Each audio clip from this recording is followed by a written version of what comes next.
with strong leaderships. And I know that with Donald Trump leading the United States, we will never again see the disaster we saw in Afghanistan 4 years ago.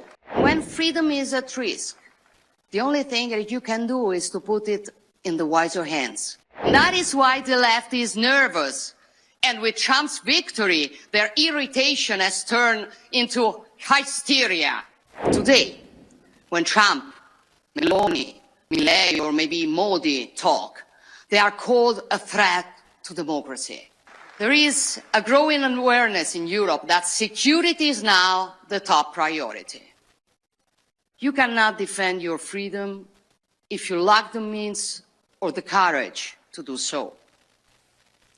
Throughout history, Europeans and Americans have shown they are hearers to Pericles' words. Happiness depends on freedom, and freedom depends on courage.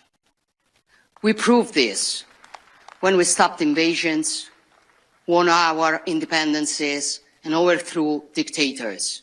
And we have done it together the last 3 years in Ukraine, where a proud people fight for their freedom against the brutal aggression. And we must continue today, working together for a just and lasting peace, a peace that can only be built with the contribution of all, but above all, with strong leaderships. And I know that with Donald Trump leading the United States, we will never again see the disaster we saw in Afghanistan 4 years ago. So, border security, energy security, economic security, food security, defense and national security.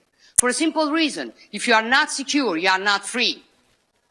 And when freedom is at risk, the only thing that you can do is to put it in the wiser hands. That is why conservatives keep on growing and are becoming more and more influential in European politics. And that is why the left is nervous. And with Trump's victory, their irritation has turned into hysteria. Not only because conservatives are winning, but because conservatives are now collaborating globally. When Bill Clinton and Tony Blair created the global leftist liberal network in the 90s, they were called statesmen. Today, when Trump, Meloni, Milei, or maybe Modi talk, they are called a threat to democracy. This is the left's double standard. But we're used to it. We are used to it. And the good news is people no longer believe in their lies. Despite all the mud they throw at us, citizens keep voting for us. Because simply, people are not naive as the left considers them. They vote for us because we defend freedom. We love our nations. We want secure borders. We preserve businesses and citizens from the green leftist insanity. We defend family and life. We fight against wokeism. We protect our sacred right to our faith and our free speech. And we stand for common sense. So ultimately, our struggle is hard, but the choice is simple. Will we surrender to decline?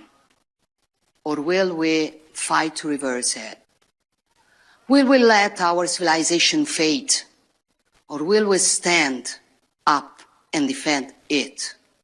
Will we leave our children a weaker world or a stronger one? Will we want the new generations to be ashamed of their roots? Or will we recover awareness and pride of who we are and teach it to them? I made my choice long ago, and I fight every day to honor it. And I know that I'm not alone in this battle, that you are all standing with me, that we are all standing together. And believe me, this makes all the difference.